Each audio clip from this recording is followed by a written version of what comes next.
Thanks, Louise. Okay, so as Louise just said, this is all about using the Fiesta platform, how to get the accounts, to use it, and then how to interact with Fiesta using the security mechanisms that are in place. Okay, so what I'm going to do first is I'm going to describe the key thing, how each of you can gain a user account that will allow you to authenticate and use the Fiesta services and tools. I'll also explain how you need to upgrade this account to give you the relevant privileges. So there are different roles in Fiesta that allow you to do different things. So based on your role, you may or may not be allowed to use a particular service. It's pretty straightforward.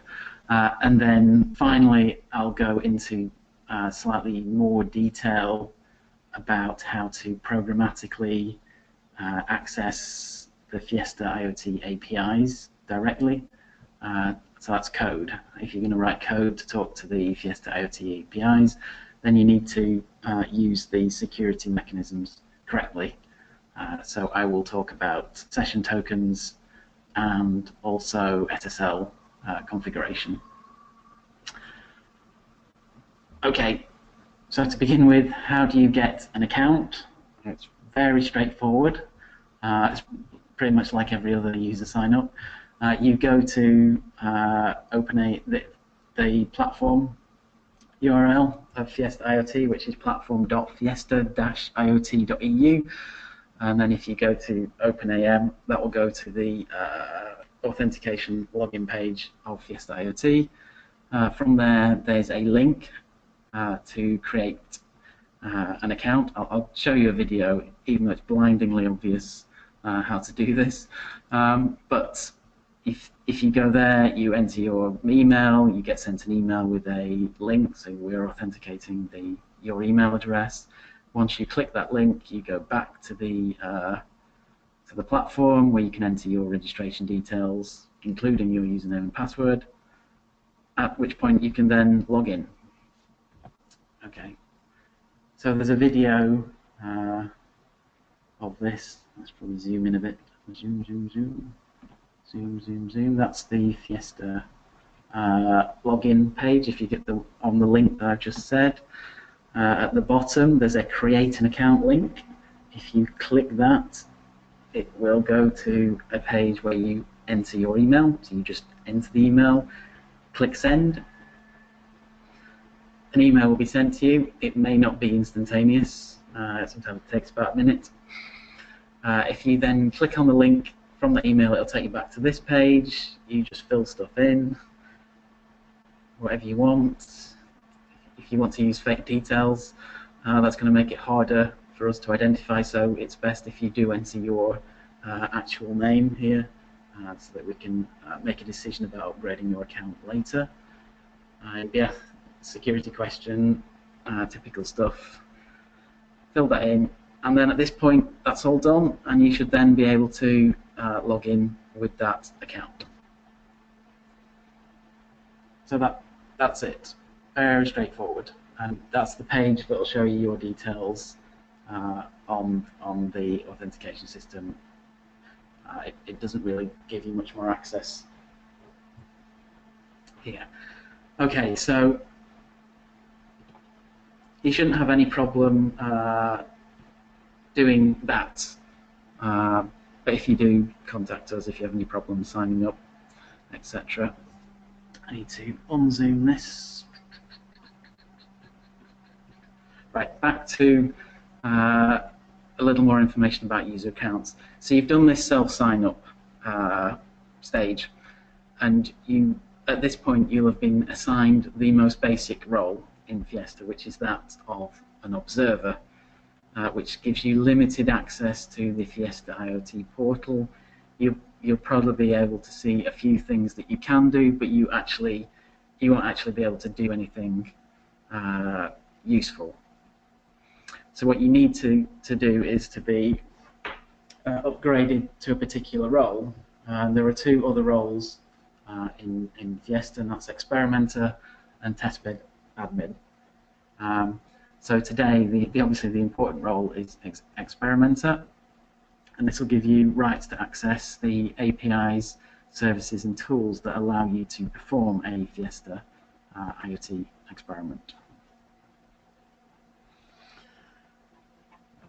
So how do you upgrade your account? So it's a manual. We manually verify this at the moment. So if you send an email to oc-support@fiesta-iot.eu with the subject account upgrade, and you can request one of the following upgrades. The one of interest today is upgrade to experimenter. So you simply need to say upgrade to experimenter, and what the other information we need is the username and the registered email that you used.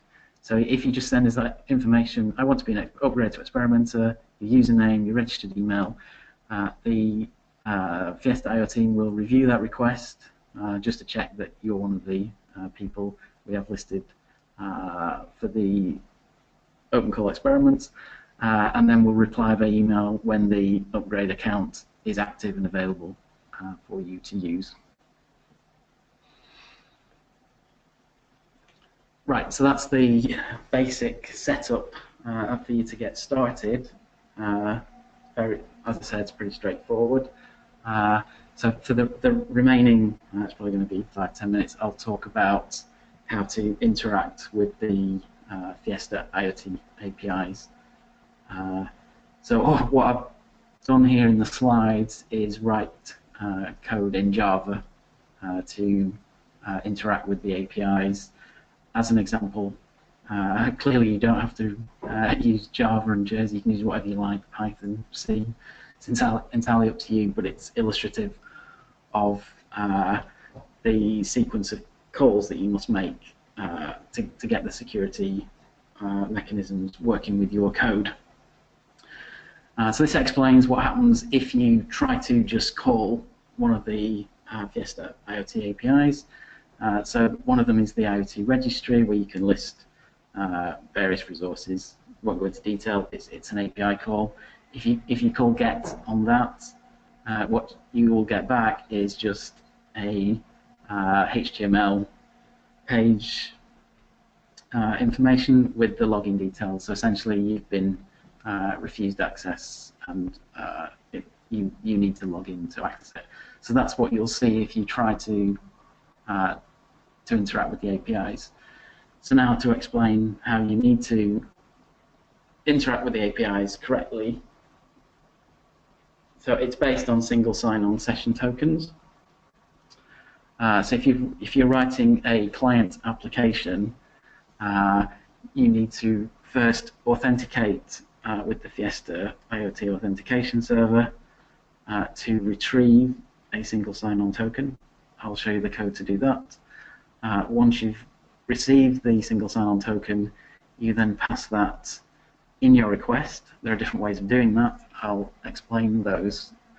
So when you call the API, you pass that token and you get your response if you've been authenticated and authorized to do that. And then once you've finished interacting with the services, you need to call logout of the authentication service so that that session is terminated correctly. Okay, obtaining the token. So there's a REST API available for you to make calls to do authentication operations. So essentially what you do is you make a post call to the Fiesta IoT platform, fiestaiot.eu/openamjson/authenticate. In that you pass the username x-openam-username demo, and similarly you pass the password.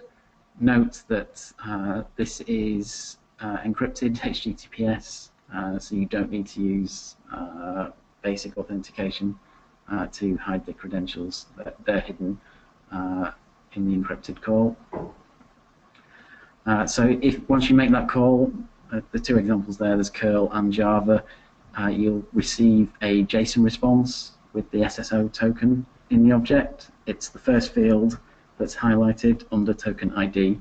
So the elements that in that string is the SSO token that you use to interact with the APIs. So now using the SSO token, there are two different ways depending on the type of application that you're developing. So if you're writing a client application that's browser-based, we recommend that you use cookies to actually pass the SSO token to when you call APIs. If you're writing a non-browser application, e.g. if you're writing a standalone Java tool, etc., we would recommend passing the SSO token in a HTTP header field in the API call. And I'll show you both. So in the non-browser approach, adding to the header, it's very simple. You just take the token that you received when you authenticated. So this value here, you then copy that into a header that's named iPlanet Directory Pro. iPlanet Directory Pro is a legacy field from the single sign-on from Oracle many years ago. So you insert the SSO token into that field, and then you just make the call as you did previously to the URL, and you will get a response if you're authorized to do that. So for example, if it's an experimenter API and you're an experimenter and the session says you're an experimenter, you'll be authorized to do that, and you'll get the correct response. If you're not, if it's a different API, one that's, for example, only available to testbeds, you'll get a 401 unauthorized access response. So the alternative to passing it in the header is to pass it as a cookie. So if you're writing browser code, here I've written it in Java. If you were writing your web code in Java, so essentially it's exactly the same as a header. The cookie is named iPlanet Directory Pro, and you just insert the token into a cookie named iPlanet Directory Pro, and then when you make the call, you'll have the same behavior. You'll either be authorized or not. So you'll either get a standard response or you'll get the 401 response if you're not authorized to do so. Okay. Final thing, strongly recommend if you're writing client applications that you terminate sessions correctly. So if it's the end of the user using the APIs, then make a logout call to the authentication service to clear that session. Again, it's a simple REST call to the FIESTA authentication service. The URL is there. It's platform FIESTA IoT, OpenEM JSON sessions / and it's !_action equals logout. So you just make a call to that, passing the session token in the iPlanet Directory Pro header, and you'll be logged out, and you'll get back a JSON object saying successfully logged out. Okay. Additional information, you may want to find out information about users from the session. One thing to do is often to display the current person logged in and using the system. If you want to do that, there's an API available that's listed there, and again, you call a post to it, and it will get the user ID from the current session, so you could display that on the screen. The important thing to note here is that you're only allowed to access the information about your own session ID. So let's say that the token there in iClient Directory Pro is for a user named Paul. The only person that you could query information about is Paul.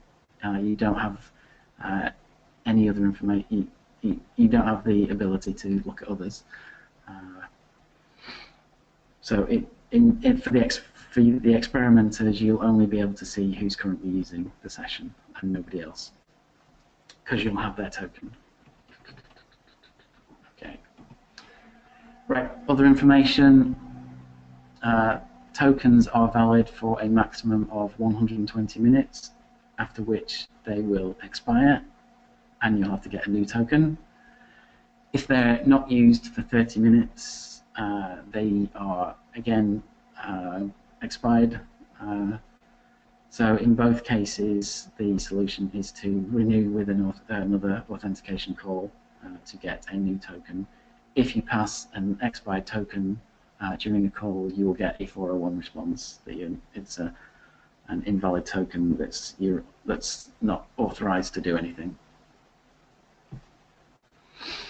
Right, final point is that all FIESTA IoT APIs are HTTPS, and we use Let's Encrypt certificates. So obviously, if a browser app, that's handled by the trust chain that's set up in the browsers. However, in some systems, you may need to configure your client to actually accept the Let's Encrypt certificate. So I've put an example here for Java. So that's how you would do it for Java. Essentially, you download the certificate from Let's Encrypt, and then you store that into the Java Trust Store using the key tool import certificates. Won't go into great detail about that. I will strongly recommend that if you're using Java, that you use Java version 1.8 and above, the newest stuff.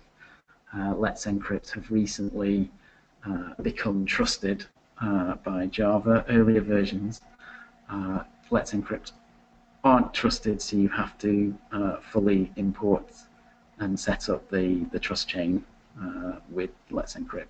So it will be easier if you use the latest version of Java to configure your code to interact with FIESTA.